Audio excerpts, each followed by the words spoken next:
defines success, then these parents sit back, relax, and congratulate themselves on a job well done. But is that enough? Is that all we want our children to be, merely successful? It may surprise you to learn that we don't really need God's help to raise successful kids, especially ones aimed at the standard goals of success.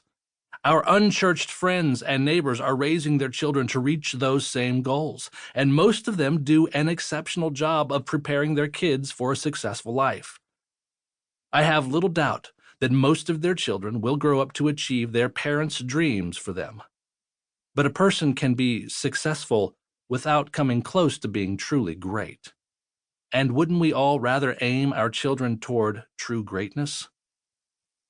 I'm not saying that there's anything inherently wrong with getting a good education, making a nice living, and being well known. These things are fine additions to an adult life, but they shouldn't be the primary goals we set for our children.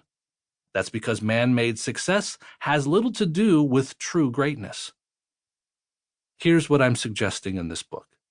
If we're aiming our children at success, we're aiming far too low. We're going to invest 20 years of our lives and spend tons of money preparing our kids for the future.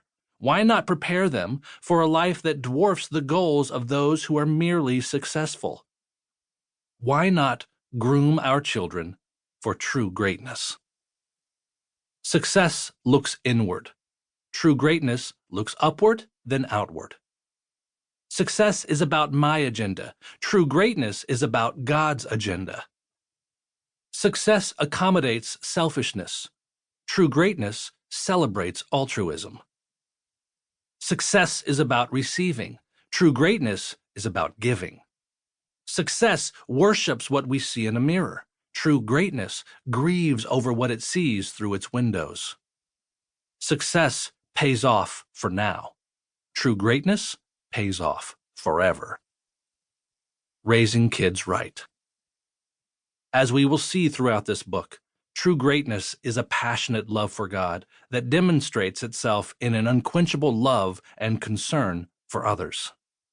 It reminds me of a man named Nick and his wife, Drana. She was a homemaker, and Nick was a competent businessman. They had a good-sized house in the decent neighborhood and enough money to make most of their dreams come true.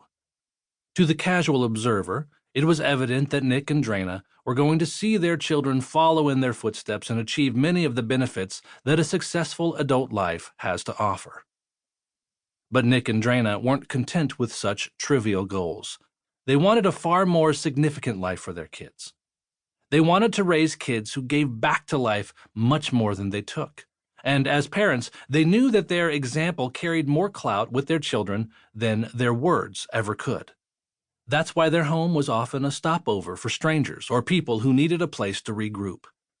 They used their resources to lighten the burden that many unfortunate people around them had to carry.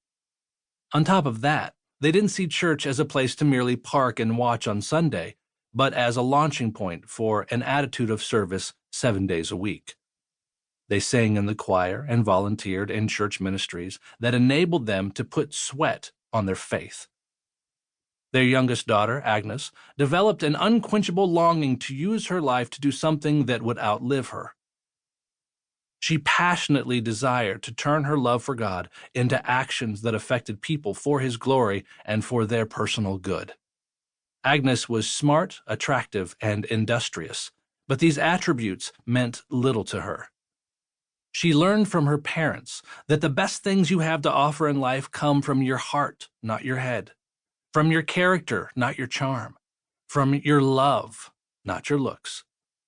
Her heart spilled over with authentic kindness, and she was willing to put herself at great risk to share that kindness with the people who needed it most. As a young woman, Agnes decided to devote her life to showing grace and mercy to the poorest of the poor, the people nobody else was willing to reach out to. She ministered among the most dangerous criminals and in the worst conditions known to humankind. She loved God, and she loved others. Everything about her personal and professional life brought glory to God by bringing hope to as many people as she could. During her career, she started a movement called the Sisters of